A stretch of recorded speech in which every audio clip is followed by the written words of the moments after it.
request, all right? Because I read a lot of y'all comments, and this has been the most requested video of the day, but it's gonna be short and sweet because I'm gonna tell you what in the hell is going on. You guys have asked me whether or not Omarosa, okay, Queen Ego bitch, has been fired or did she resign from the White House, okay?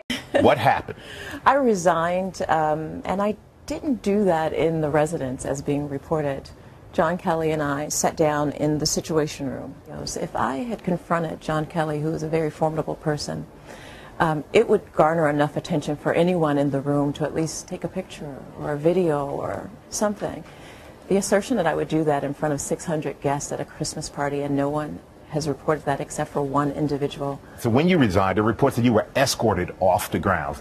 Were you escorted off? No, I was not. As the only African-American woman in this White House, as a senior staff and assistant to the president, I have seen things that have made me uncomfortable, that have upset me, that have affected me. So short and sweet, I'm not gonna waste your time because I don't like giving this bitch no airplay, okay? She already gets off enough and masturbates to enough of the publicity that's going around her, and that's how she's always built her brand. But I think it's important to understand that you don't stay a decade on television in reality TV without being smart and creating a brand that people want to see. If the audience didn't want to see Omarosa, they would never book me again, which is why you booked me to be on your show today. I did book you on. I booked you on your show because so there's a brand there. There's something, a commodity. There's something of value. Omarosa was asked to resign, okay? Which means, in so many words, she was fired, but she was asked to resign so that the White House wouldn't get the backlash or wouldn't get any negative press for firing her, given their recent list of fires that has been going on throughout this whole year. Now, everybody's asking, why did she get fired? If you follow Omarosa and you know the type of bitch that she is, you know that Omarosa is always that bitch in the workplace. We all have worked with her or him, okay? That always have to have the last word, okay? But they have that sarcastic, sharp-ass tongue, and regardless of who you are, whether you're their boss or beneath them, they're always gonna make sure that they get the last word and get their way, okay? Omarosa, stage manager. It's good for you. Be in it. Well, you could possibly be in it too. I did tons of soap, so. Okay. Does the stage manager not act because I want to? I would like to see you in it. Before you cast, why don't we come up with a script before you decide who's going to be in it? Well, yeah, because I thought about it's odd to cast for cast something what we we're haven't going to do, written yet. That's true. Yeah. Our project manager, even before we knew what the script would be, had decided that I was going to, be relegated to some menial task and not acting.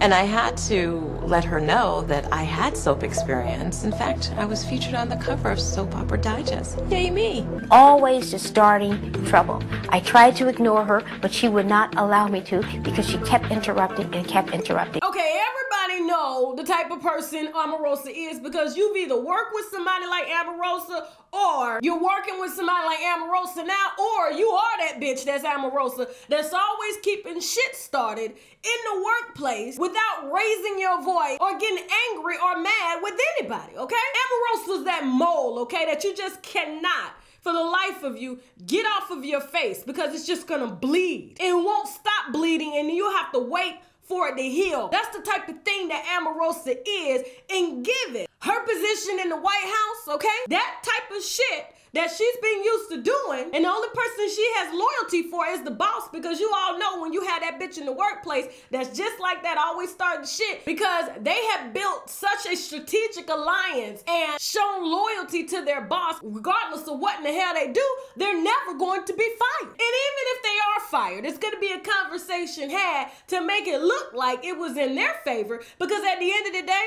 they know that this person knows a lot of shit that can bring the boss man down. Okay, so at the end of the day, it's kind of a person that the boss kind of loves to hate, but this loyalty comes at a price, okay? A very hefty price, okay? Something me and my colleague Jason spoke about yesterday on the phone, $180,000 price, half of the president's salary price, okay? Yes, Omarosa was getting paid half of what the president is making as a director of communications just to go out and communicate with black folks, okay, that are in political positions to agree with Trump. And the chief of staff in the White House just wasn't having that shit, that she was getting paid probably equal to him for doing nothing.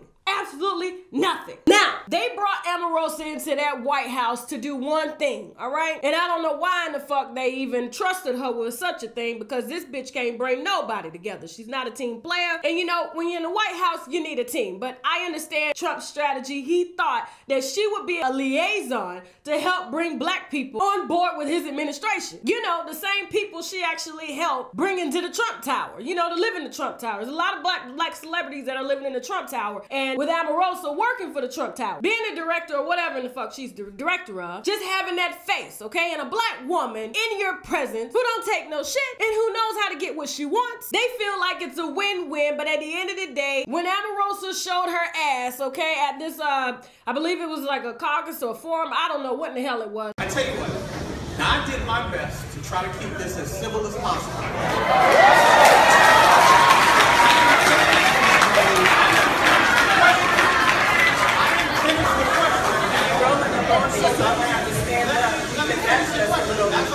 Right. But don't be aggressive. Oh, no, I wasn't aggressive. You didn't let me finish your question. I'm never. So here we go.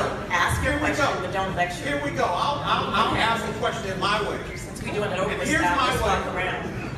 One will. And so after Omarosa showed her ass at this all-black event, and she just made a mockery, okay, exhibiting herself as the female Donald Trump, they knew then that they had to get rid of her, but they didn't know how to get rid of her because it would bring on major controversy to get rid of her simply because she was black, and the only black, okay, senior on that administration. So after she showed her ass at that event that I just showed you, okay, plans were already in motion to get rid of her by the White House Chief of Staff. But she was in the middle of planning a wedding, okay? How do you fire somebody that's in the middle of planning a wedding? And Donald Trump was the biggest contributor to that damn wedding, okay? And then, of course, Omarosa threw more fuel in the fire when she decided to show up with her wedding party to the White House unannounced, without permission, and this is what really pissed off the White House Chief of Staff, who sat her ass down in the Situation Room that she spoke about in this interview here. I resigned, and I didn't do that in the residence as being reported.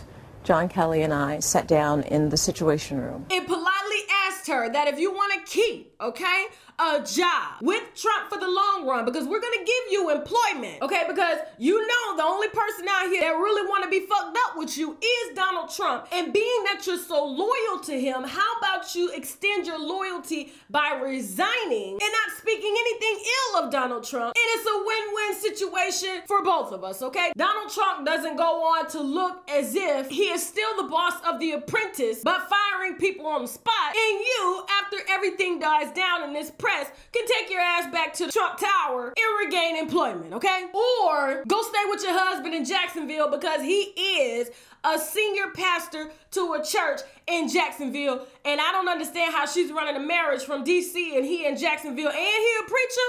Oh, hell no.